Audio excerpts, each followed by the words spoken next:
बार बार सुनाने का प्रयास किया।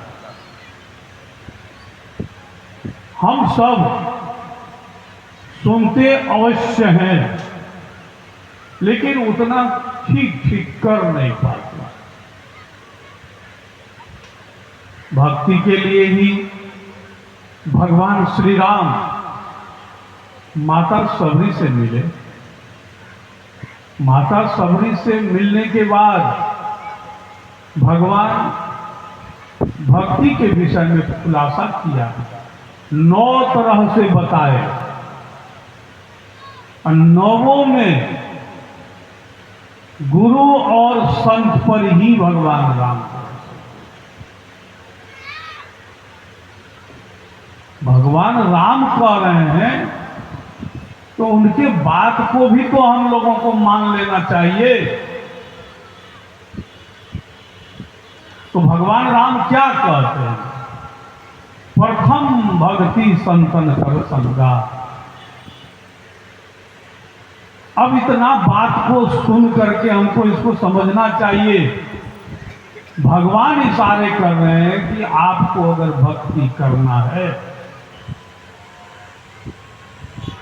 तो आपको पहले संत के शरण में जाना होगा।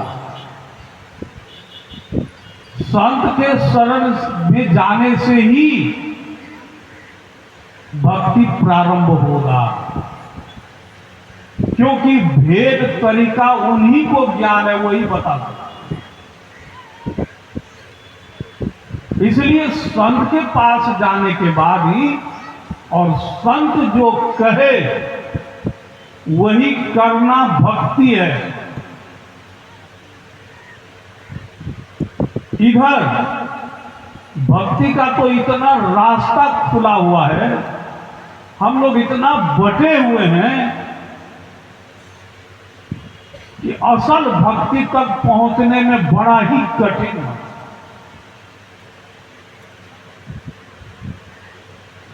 अगर हम भक्ति, कैसा भक्ति, कौन सी भक्ति? सब जो कुछ हम लोग कर रहे हैं सब भक्ति मान के कर रहे हैं। भक्ति ही मान करके हम सब कुछ कर रहे हैं क्या? जैसे अभी कुप्पा घाट आश्रम में बहुत भीड़, इतना भीड़ कि पूरा रास्ता कुर्सेला से लेके भागलपुर तक खूब जाम रहता है सफर पर। क्यों? गंगा स्नान के लिए, गंगा स्नान के लिए जाम रहता है। खूब माई दाई लोग गंगा स्नान को हम लोग इतना स्थान दे दिए जितना वहां से मिलना मुश्किल है। गंगा स्नान में हम करने जाते हैं, यहां के लोगों को पता नहीं है, लेकिन हम लोगों को पता है। हम लोग गंगा तट पर रहने वाले लोग,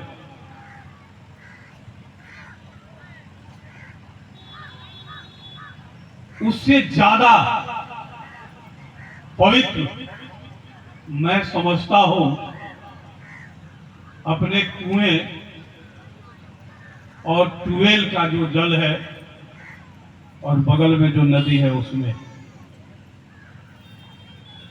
जितना बड़ा बड़ा नहर है,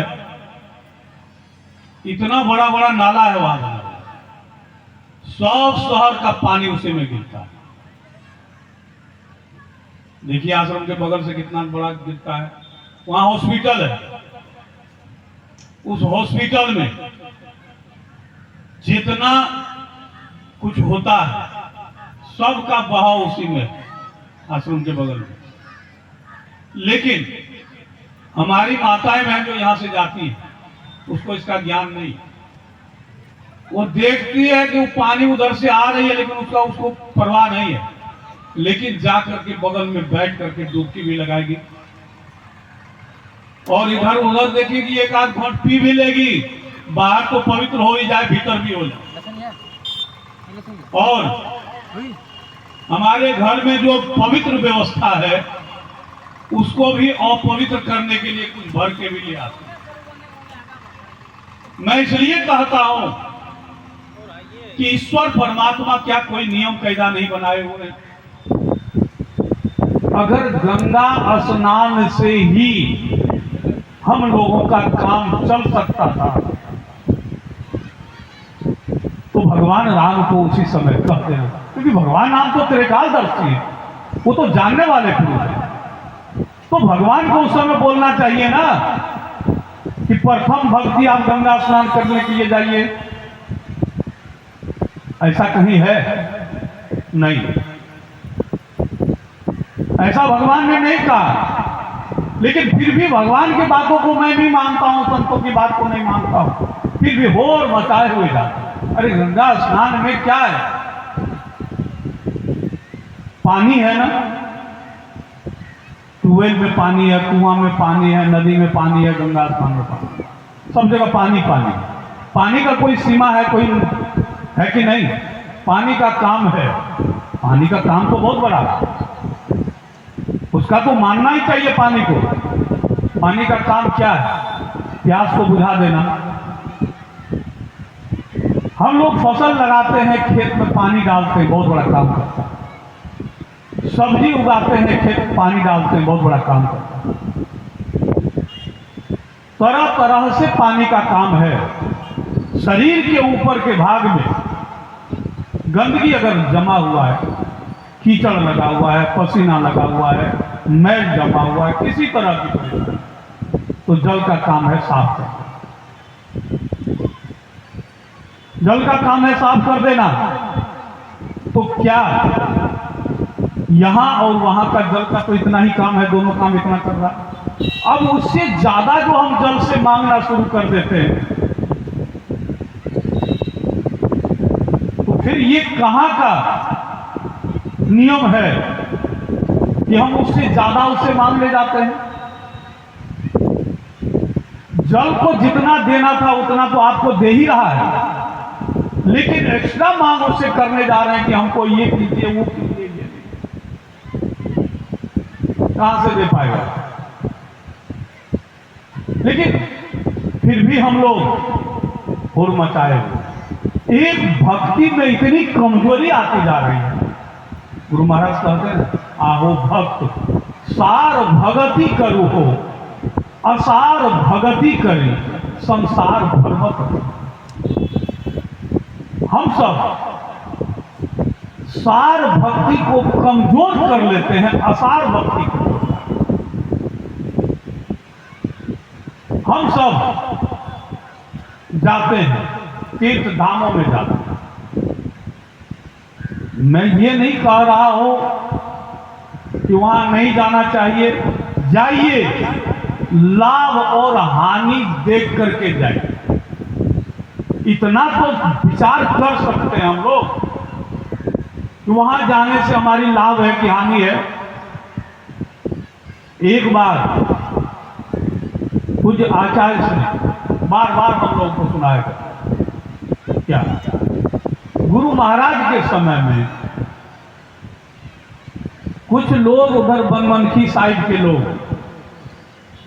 देवघर गए। वहां से लौटने के समय गुरु महाराज का दर्शन कर, सोचे कि दर्शन कर लूं और फिर चले जाएंगे। दर्शन करने आए, गुरु महाराज बाहर में बैठे हुए थे, उन लोग भी आके बैठे प्रणाम करके। गुरु महाराज पूछते हैं, कहाँ से आप लोग आए? तो बनमनखी अगल बगल गांव का नाम लिया। कहाँ गए थे? तो देवघर गए हुए। गुरु महाराज कहते हैं कि वहां भी एक मंदिर है, बहुत दिनों से धीमा में। तो वहां भगवान शिव नहीं रहते हैं आजकल। गुरु महाराज का वहां भगवान शिव नहीं रहते हैं। अगर भगवान शिव को ही मानना है तो भगवान शिव कहां नहीं है। लेकिन हम लोग देवघर में ही खोजने जाते हैं। वही खोजने जाते हैं कि वही है। वो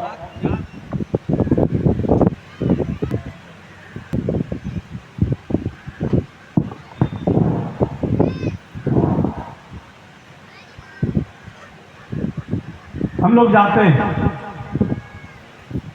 लेकिन याद रखिए भगवान श्री राम कहते हैं प्रथम भक्ति संतन कर संगा और दूसर भक्ति कथा प्रसंगा।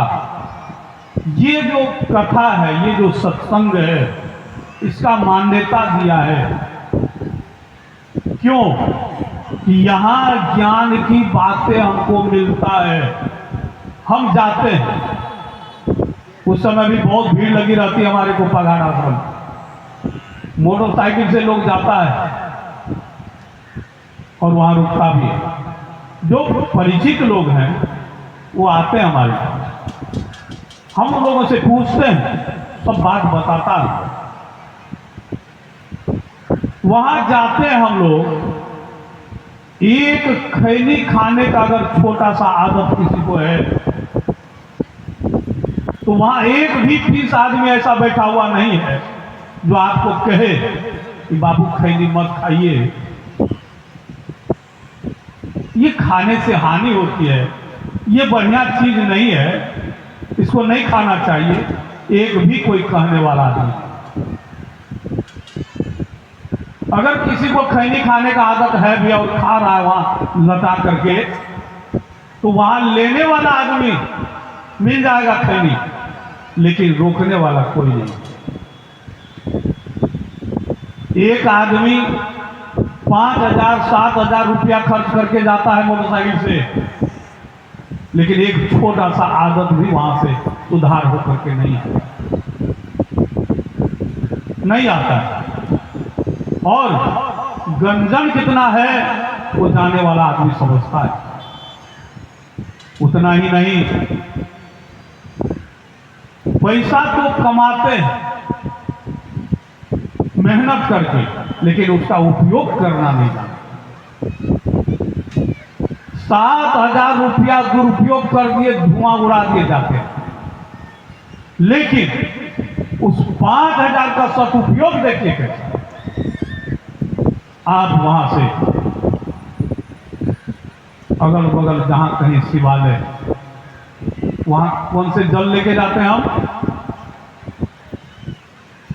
गंगा से जल लेते हैं ना। अरे भगवान शिव को भी तो बढ़िया जल दे दीजिए, लेकिन वही जल उनको भी ले जाके जाए। दूसरी बात, वहां हम जल चढ़ाने जाते हैं, यहां अगल बगल वाले मंदिर जो कोई है शिव भगवान, मैं ये नहीं कह रहा हूं कि मानिए, मानने वाला आदमी मानिए, लेकिन सोच समझ करके मानिए। अगल बगल जाएंगे, ताजा दूध अपना गाय का मुंह से ही नहीं, दोनों हाथ उठेगा आशीर्वाद के लिए, और इतना आशीर्वाद भरपूर मिलेगा दोनों माता पिता को कि वो आशीर्वाद दुनिया में मिलता नहीं जाते। वहां डंडा मिलता है लेकिन आशीर्वाद नहीं मिलता है। लेकिन घर में आपका आशीर्वाद है, लेकिन इसको छोड़ करके हम जाते हैं वहां धुआं उड़ा करके आ रहा। हम अपने बाल पत्नी को दीजिए, पत्नी खूब खुश होगी, खूब सेवा करेगी, बच्चे आपके आगे पीछे दौड़ेंगे, लेकिन पैसा को कमाते हैं, लेकिन इसको उपयोग करना नहीं जानते हैं, दुरुपयोग करना जानते हैं। याद रखिए, भक्ति करने का भी तो कोई तरीका है, वो तरीका एक ही एक मात्र संत ही बताते हैं। उनके अनुसार अगर हम चलते हैं तो हमारी भक्ति एक नंबर भक्ति। ये सब जो है, ये सब मैंने सुबह में कह चुका हूं। पहला और दूसरा तीसरा क्लास की भक्ति है, इतना से काम चलने वाला नहीं है।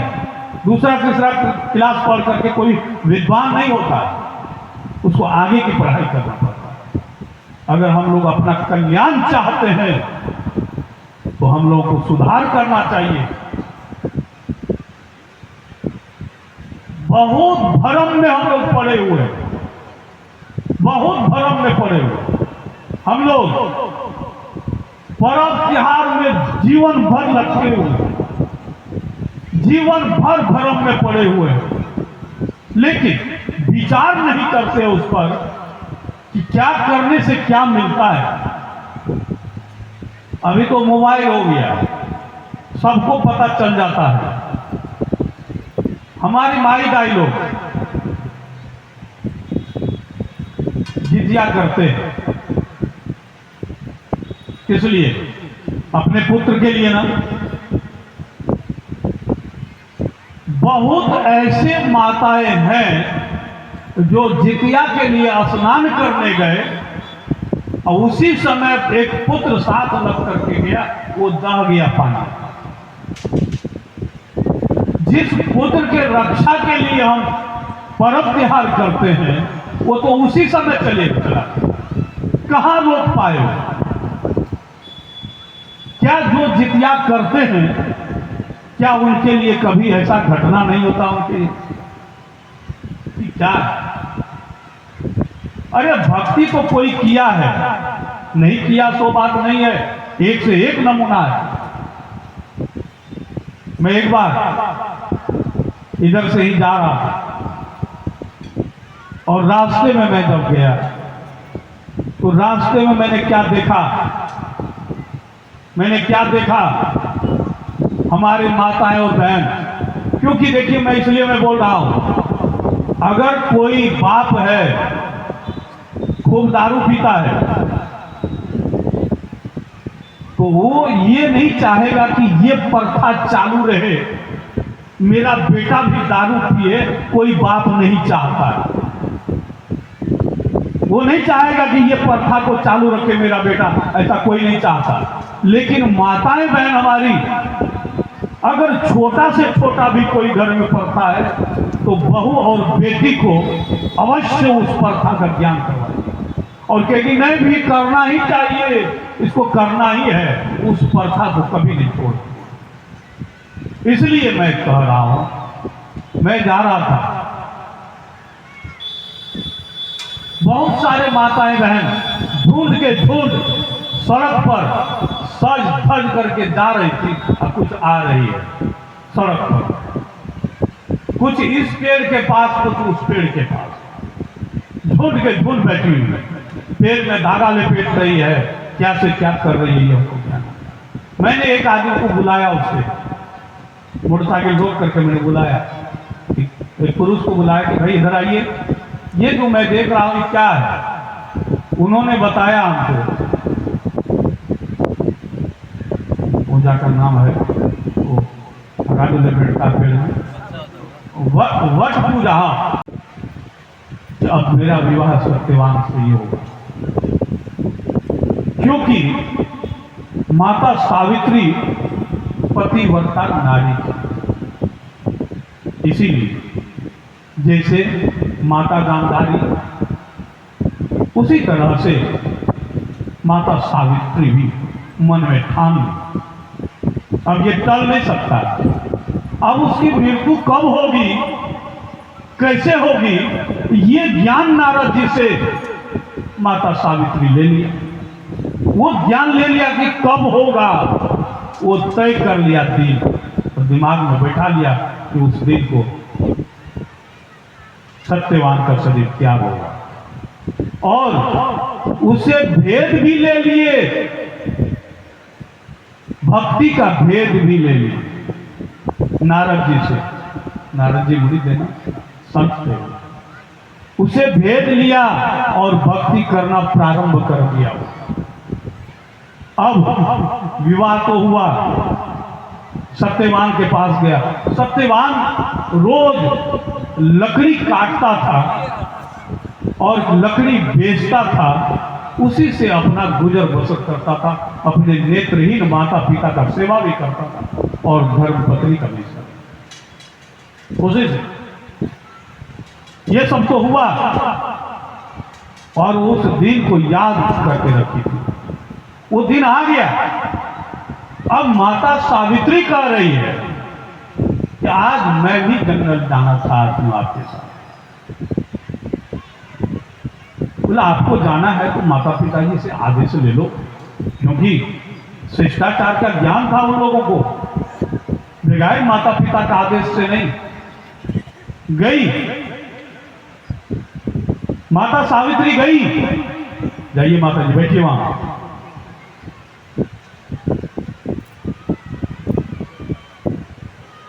ये सब ठीक बात है। हमारे संचालन बाबू प्रोफेसर साहब बार बार इस बात को बोलते थे, फिर भी ख्याल रखना चाहिए। तो माता सावित्री आदेश लिया, आदेश सहज आदेश दे दिया। सत्यवान को बुलाते हैं माता पिता, आज मेरी बहू को, मेरी बेटी को जाने का इच्छा है, इनको ले जाओ। साथ चले गए। जैसे जंगल जाता है और जंगल में पेड़ पर चढ़ता है तो लकड़ी काटने के लिए, और वहां से क्या हुआ, सत्यवान कहता है मेरे सर में दर्द होता है। माता सावित्री समझ गई, पूज्यपात आ रहे हैं, समझ गई। वो घड़ी आ गया। सत्यवान को कहते कि आप नीचे, पेड़ से नीचे उतारते हैं। माता सावित्री अपना आसन जमा लेती है और सत्यवान का जो सर है अपने जंघे पर रखती है। जमदूत आता है सत्यवान को ले जाने के लिए। जमदूत जैसे आता है, उसको देखने में आया, वहां इतना तेज है, इतना तेज है कि वहां तक तो मेरा पहुंच ही नहीं, मैं सत्यवान को नहीं ले जा सकता हूं। जमदूत लौट जाता है, फिर जमराज आता है। जमराज को बोल पाओ, जमराज आता है और सत्यवान को सूक्ष्म शरीर को लेकर के चल देता है। माता सावित्री उसके पीछे पीछे जा रही है। जमराज देखता है कि तुम कहां आ रही हो, क्या बात है? तो कौन नहीं चाहेगा कि मेरा पति को लौटा दो?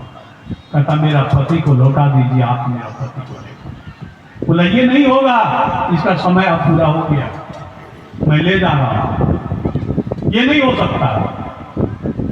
जमराज आगे बढ़ता है, फिर माता जी पीछे पीछे। जमराज देखता है, फिर भी पीछा नहीं छोड़ता। बोला तुमको क्या चाहिए, क्यों तुम मेरा पीछा कर रही है? मांगो, तुम क्या चाहिए तुमको? बोला एक पुत्र चाहिए। जमराज कहता है जाइए, मिल जाए, हो जाए। आशीर्वाद दे दिया, फिर लेके जा रहा है। फिर माता जी पीछे पीछे जा रही। बोला अब तुमको क्या चाहिए? बोला आपका बात सत्य हो जाए, झूठी ना हो, इसीलिए मैं आपके पीछे जा रहा हूं। मेरा बात झूठी कैसे हो जाएगा, क्या बात है? बोला आज तक मैंने अपने पति के अलावा किसी पर आज तक मेरा ख्याल भी नहीं किया, किसी पर ख्याल नहीं किया। मैं एक अपने पति को ही लेकर, आप पुत्र का आशीर्वाद दे दिए और मेरे पति को ले जा रहे हैं, तो फिर पुत्र होगा कैसे? अगर नहीं हुआ तो आपका वचन तो झूठा होगा। जमराज पछाड़ खा जाता है, हार मान लेता है, सत्यवान को छोड़ना पड़ता है। कैसे हुआ? ये कौन सी भक्ति हुआ जो सत्यवान को अपने पति को लौटा लिया? नारद जी से मंत्र लेकर के ऐसा सूक्ष्म भक्ति उन्होंने किया, जिस भक्ति से इतनी शक्ति उनमें आ गई। क्या अगर पेड़ से में ही यह शक्ति होता तो उस समय तो सत्यवान पेड़ पर चढ़ा हुआ था ही। माता सावित्री पेड़ को ही भरपाना पकड़ लेती और खूब रोना धोना चालू कर देती कि मेरा पति को बचा लीजिए। अगर पेड़ में इतना शक्ति होता तो उस समय यही ना करती वो, लेकिन नहीं,